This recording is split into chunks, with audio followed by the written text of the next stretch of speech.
Hi guys, তোমরা কেমন আছো? আমি তো খুব ভালো আছি। আজ ছিল শিবরাত্রি, তাই সকাল সকাল স্নান করে নিয়েছি। সকাল সকাল স্নান করে আমি আমাদের ঘরের রাধা মাধবকে একটু পুজো করে নিচ্ছিলাম। পুজো হয়ে যাওয়ার পরে আমি প্রণাম করে নিলাম। এবার আমি শিবরাত্রির জন্য যেসব ফল এনেছিলাম সেগুলো এক এক করে ধুয়ে নিচ্ছিলাম। আজ আমি 3 জায়গায় জল ঢালবো, তাই আমি ফলগুলো ধুয়ে নিচ্ছিলাম। এবার আমি ফুল এক এক করে ফুল ধুয়ে নিচ্ছিলাম। ফুল ধোয়া হয়ে যাওয়ার পরে আমি যেহেতু দুপুরবেলায় জল ঢালবো তার জন্য এক জায়গায়, তাই আগে ওই সাজিতে গুছিয়ে নিচ্ছিলাম সব কিছু। তারপরে বেলপাতা এক এক করে ধুয়ে নিচ্ছিলাম। বেলপাতায় প্রচণ্ড নোংরা ছিল, তাই ধুয়ে নিচ্ছিলাম ভালোভাবে। এবার আমার পুজোর বাটাগুলো নামিয়ে নিচ্ছিলাম। আমার বাটা নামানো হয়ে গেছে, আমি ঠাকুরঘরটা একটু ঝাঁট দিয়ে নেব।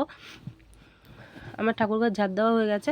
তারপরে আমি যেহেতু দুপুরবেলায় আমি বজপুকুরে জল ঢালতে যাব, তার জন্য আমি ঘটে দুধ আর গঙ্গা জল দিয়ে নিচ্ছিলাম। একটু তিলও দিয়ে দিচ্ছি। দেওয়া হয়ে গেছে। আমি চলে এসেছি আমাদের বাড়ির সামনে বজপুকুর মন্দিরে, তাই আমি জল ঢেলে নিচ্ছি বাবার মাথায়। জল ঢালার পরে আমি প্রদীপ ধূপকাঠি ধরিয়ে প্রণাম করে নিচ্ছিলাম। পুজো হয়ে যাওয়ার পরে আমি চলে যাচ্ছিলাম বাড়ি টোটোতে করে। বাড়ি আসার পরে আমি রেডি হয়ে গেছিলাম। আমি আরও 2 জায়গায় জল ঢালবো, তাই আমার বাড়িতে আমি যাব বলে আমি রেডি হয়ে গেছিলাম। এই যে আমি টোটোতে উঠবো বলে রাস্তায় দাঁড়িয়ে আছি। আমাকে ঠাম্মা আর আমার কাকি শাশুড়ি আগিয়ে দেওয়ার জন্য দাঁড়িয়েছিল। টোটোতে করে চলে আসলাম বাড়ি। আমার ছোটো ভাই আর আমি মিলে যাচ্ছিলাম আমাদের এখানে বাজারে জল ঢালতে।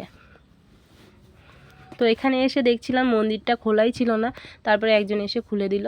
তো আমি বাবার মাথায় জল ঢেলে নেব, তাই সব কিছু গুছিয়ে নিচ্ছিলাম। আগে প্রথমে ঘটিটা, তারপরে ফুল ফল সব বের করে নিলাম। তারপর বাবার মাথায় একটু জল ঢেলে নিচ্ছিলাম।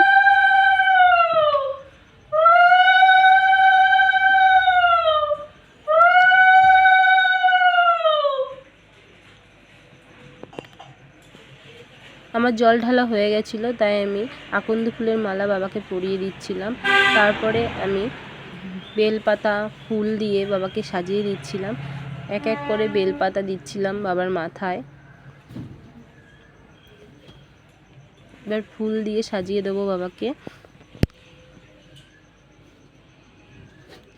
আমি আসার আগে বাবার এখানে কেউই জল ঢেলেছিল না। আমি এসে বাবার মাথায় প্রথম জল ঢাললাম। তাই আমার ভাই আবার আমাকে বলছিল যে দেখ দিদি, কেউ জল ঢালেনি, তুই এসে বাবাকে প্রথম জল ঢাললি এই মন্দিরে। এরে প্রদীপটা ধরাই দিয়ে যা, নিভে গেলে নিভে যাবে। পাশে মায়ের মূর্তিও ছিল। ভাই বলছিল এখানে দে দিদি, মায়ের এখানেও কটা ফুল দে। তাই আমি আবার মাকেও কটা ফুল দিলাম। তারপর আমি এক এক করে ফল দিয়ে দিচ্ছিলাম। ফলগুলো নিচে দিচ্ছিলাম। ভাই বলে ঠাকুরের ওখান দিয়ে দিয়ে দে, আমরা তো ওখানে নিচে দিলে কে দেখবে। ধূপকাঠি ধরাই দে। তারপরে মোমবাতি ধূপকাঠি খুলছিলাম। এই যে রাস্তার পাশে মন্দিরটা, মোমবাতি আর ধূপকাঠি ধরিয়ে দিয়েছি। ধরানোর পরে ভাই বলছিল দিদি যে মায়ের এখানেও মোমবাতি ধূপকাঠি ধরিয়ে দে, আর প্রদীপটাও নিভে গেছে, প্রদীপটাও ধরিয়ে দে। তারপরে ধরিয়ে আমি একটু মাকেও ধূপকাঠি দেখিয়ে দিলাম। দেখিয়ে এক এক করে আমি ধূপকাঠিগুলো রেখে দিচ্ছিলাম ধূপদানির মধ্যে। এখানে একটা ধূপদানি ছিল, তাই ধূপদানির মধ্যে রেখে দিচ্ছিলাম। তারপর আমি একটু প্রণাম করে নিলাম, মাকেও প্রণাম করে নিলাম। তারপরে আমি বাড়ি চলে যাচ্ছিলাম টোটোতে করে। তো গেট পড়েছিল, তাই আমরা ওদের টোটোটা দাঁড়িয়েছিল। তারপর বাড়ি এসে দেখি বুনুর এখনও রেডি হয়নি। আমরা কালীতলায় জল ঢালতে যাব রাতে, তো বুনুর এখনও হয়নি। বুনুকে বলছিলাম তাড়াতাড়ি কর, বুনু বলছিল দাঁড়া মাথাটা আঁচড়ে নি। তারপরে আমি বুনু আর পিসি বেরিয়ে গেছিলাম কালীতলায় জল ঢালবো বলে। আমরা রাস্তায় দাঁড়িয়েছিলাম একটা টোটোর জন্য। তারপরে টোটো পেয়ে গেছিলাম। এই যে আমার বুনু আর পিসি বসে আছে, আমি এই পাশে বসেছিলাম। তারপরে আমরা কালীতলায় চলে আসলাম। ওখানে মেলা হচ্ছিলো, আর যেহেতু মেলায় যাব না, আমরা পুরো উপোস ছিলাম, তাই মেলার মধ্যে গিয়ে লাভ নেই, তাই চলে আসলাম পুজোর এখানে। এখানে পুজো শুরু হয়ে গেছিলো, তো আমরা চলে এসেছি পুজোর এখানে। এত প্রচণ্ড এখানে ভিড় ছিল, প্রচণ্ড ভিড় ছিল, প্রচণ্ড। তারপরে এক এক করে সবাই জল ঢালছিল।